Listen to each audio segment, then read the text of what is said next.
And so if it comes down, we can't potentially trust these guys, the Iranians, then how can we trust, well, when we have to deal with this guy, the leader of North Korea?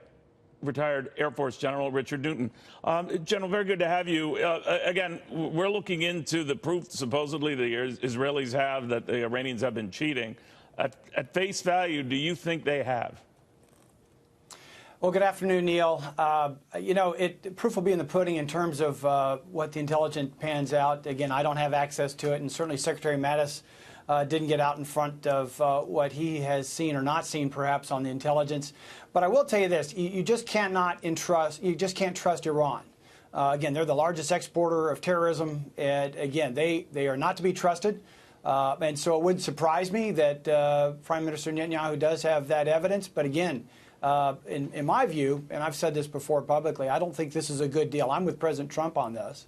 But whether or not this will persuade him to reimpose sanctions on May 12th is to be determined. But it certainly does add to, as you mentioned at the top of the hour, fast-paced, not only with the Iran deal, but also what is forthcoming in North Korea. And it would make us doubly incumbent to make sure whatever deal we enter into with the North Koreans can be verified, right? I mean, that seems to be called into question here.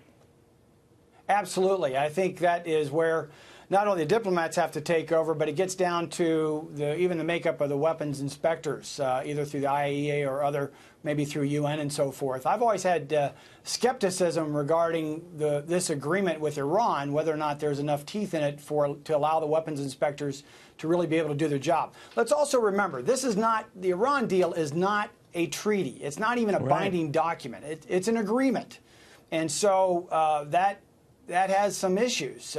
Also, the fact that it has a sunset clause in the next 10 or 15 years where Iran could supposedly break out of the, quote, deal should it be moving forward. But again, the president's got his hands full with this one, particularly with Prime Minister Netanyahu coming forth with his evidence. He's coming on the heels of a very successful visit with the French President, Macron, and so forth. Secretary Pompeo just came out of NATO ministerials in Brussels just a couple days or so ago. So it's a lot of wait to see what's going to happen. But the president has a major decision to make on the 12th of May, or by the 12th of May. You're right. And another thing, General, that comes to mind is the fact that the North Koreans and the Iranians oftentimes have been joined at the hip on a variety of things.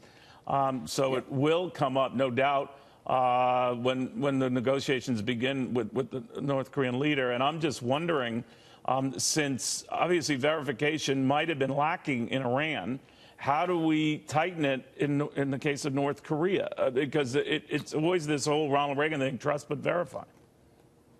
We will have to do that. We'll have to almost go to school on the Iran deal and make it as intrusive as we possibly can with North Korea. And it's interesting, we're talking about, at the moment, Prime Minister Netanyahu's evidence with regard to the Iran deal, but North Korea is watching this as well. And again, how hard and how strong we stand in the saddle, if you will, regarding the Iran nuclear agreement will also have an impact in terms of how effectively we are to be able to, again, saddle North Korea. And Kim Jong-un. I want to follow up on that. Very smart, but you make so many. And one is that they all of a sudden, let's say we shelve the deal with the Iranians. Could that, in a weird way, hurt us in negotiating one with the North Koreans if they say, oh, well, the United States just backed away from something, maybe we shouldn't go into this? Well, if we back away from this, it's based on U.S. national security interests, but also what are the best interests for our allied friends and our allies in the region as well. I think, actually, opposite of that. I think North Korea would probably take note of the fact that this administration, President Trump, now with Secretary of State Pompeo, and also certainly with Secretary Mattis, are not going to put up with things that are not in the interests of the United States, not only short-term, but long-term as well. So I think Kim would probably not salute smartly per se, but certainly would take note of that, leading into what these, President Trump and Kim going to be meeting here towards the end of May or first part of June. All right, General Newton, thank you very, very much. Interesting.